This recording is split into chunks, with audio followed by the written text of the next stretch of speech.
Hello, my name is John Sheeran. A while back, I used to work at a sort center, and one of the things I did was help maintain the modeling's conveyors. I've got two services that I think would be of interest to you, so let me go through them quickly.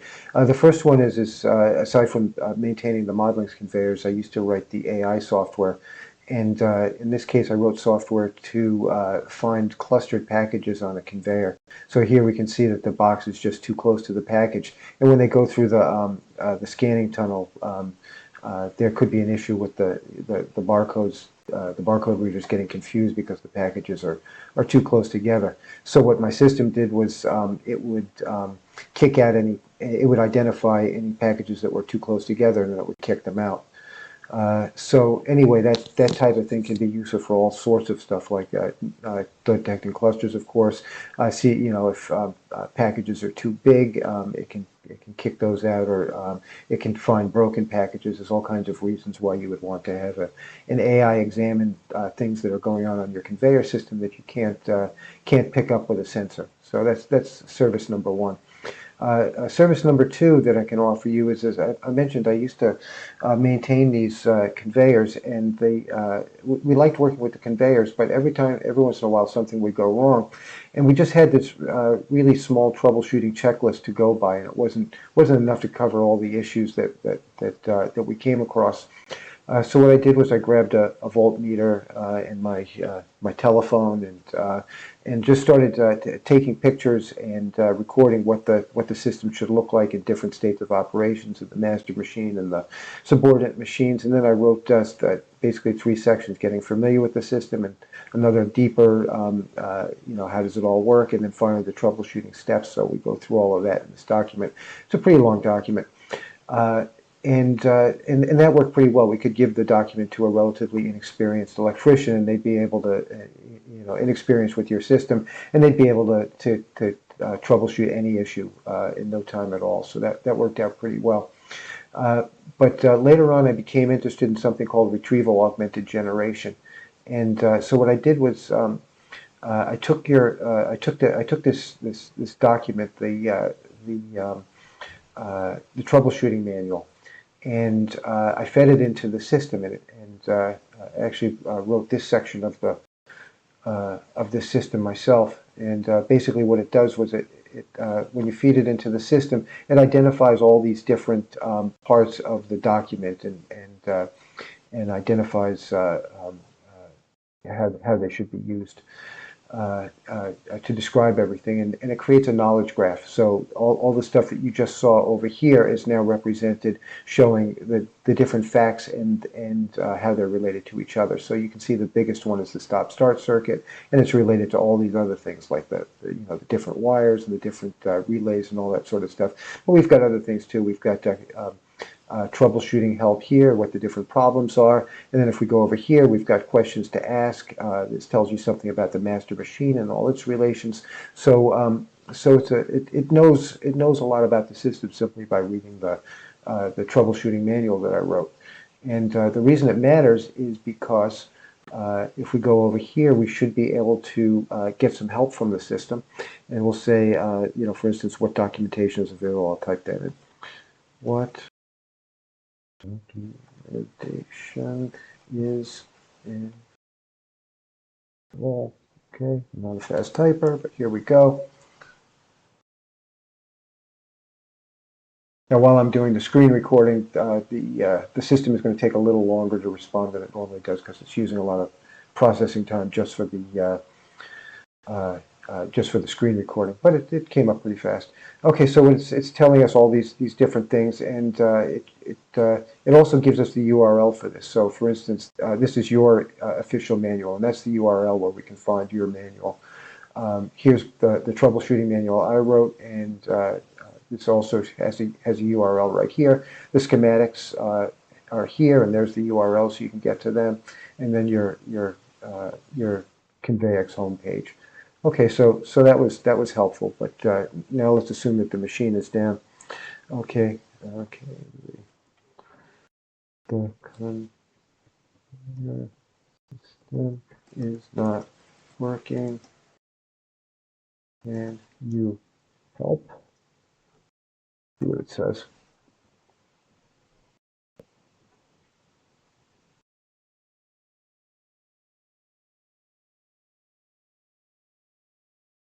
Again, normally this is very snappy, but with the screen recording, we're going to get a little bit of delay. Okay, so it wants to know. It says, okay, is the entire line running or just a portion of it? And so this is sort of like a choose your own adventure based on how we respond. It's going to give something back. And let's say the most complicated issue is when the entire line isn't running. So let's go with that one. Okay. Okay. The whole line is down. Okay.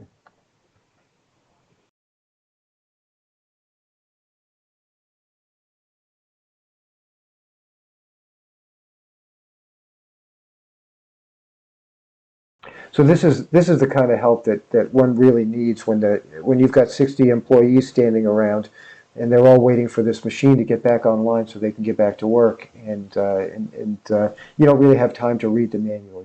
You just want help, and so it's telling us, okay, check all the stop start buttons, and that makes a lot of sense because honestly, 90% of the time somebody missed one of the stop start buttons. But also it tells us to look for dark buttons, and that's really important. So fair enough.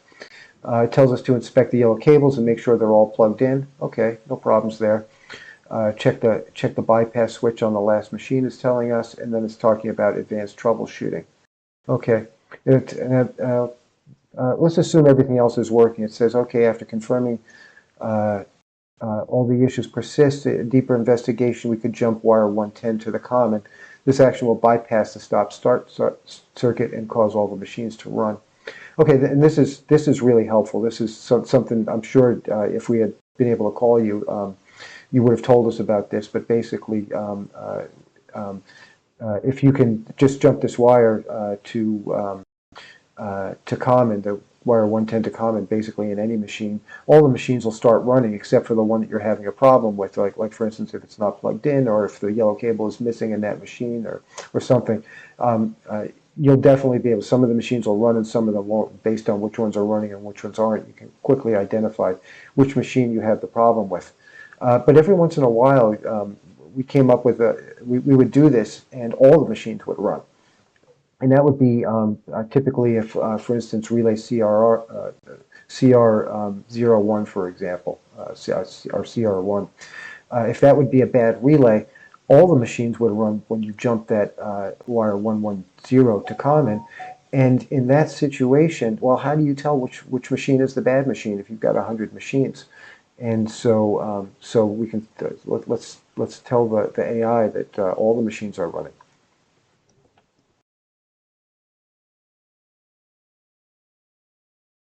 And then wire 110 is jumped to common.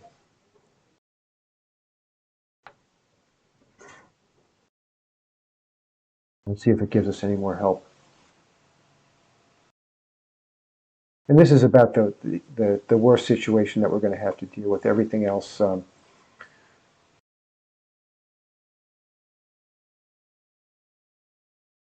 everything else has some much shorter jump. It's maybe one or two jumps until you actually get the solution. Okay, so this is telling us about the half split method. Okay, so what are we seeing here? Okay, so these are some of the things that could be wrong. This is to identify the specific malfunctioning machine. You can employ the half split method, also known as the binary search. It says start running the master machine alone, bypassing all the other machines. Okay, flip the bypass switch in the master to the up position to ensure that the master unit runs successfully. If it works, flip the bypass down and proceed to a machine in the middle of the line. Toggle its bypass switch up and observe the upstream if the upstream machines run. Continue this process of toggling and observing until the faulty machine is isolated. So that's really, I got to say the Modlink's conveyors are a beautifully simple system in that there really isn't that much that can go wrong. But when this one thing goes wrong and you're not familiar with the system, it sure is good to have an AI to help you through it. So yeah, so that's really the what I have to offer you. I've got this this special AI system that's used for troubleshooting. You can use it for finding the documentation. You can also use it for teaching. So, for instance, if we go to Reset All, As we set it up for troubleshooting, you can also say, tell me about, I don't know, let's look for something. Uh, uh, Tell me about the MDR drive. And so this is what it knows about the MDR drive, but this would not be exposed to the typical user. Only this would be, and then you could ask your questions, or you could have it give lessons or whatever you want. But the point is you've got basically an instructor, or basically almost like someone who's very, very familiar with the system to help you through your troubles, or to teach you about the system.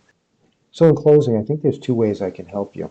One is with this AI expert that can guide your customers through the troubleshooting issues, or can guide them to documentation, or teach them in general about the machines that you have.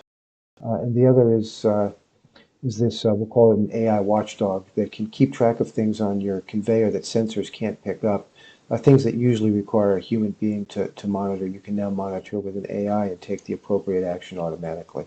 So if you think I can help you in any of these ways, yeah, please reach out to me.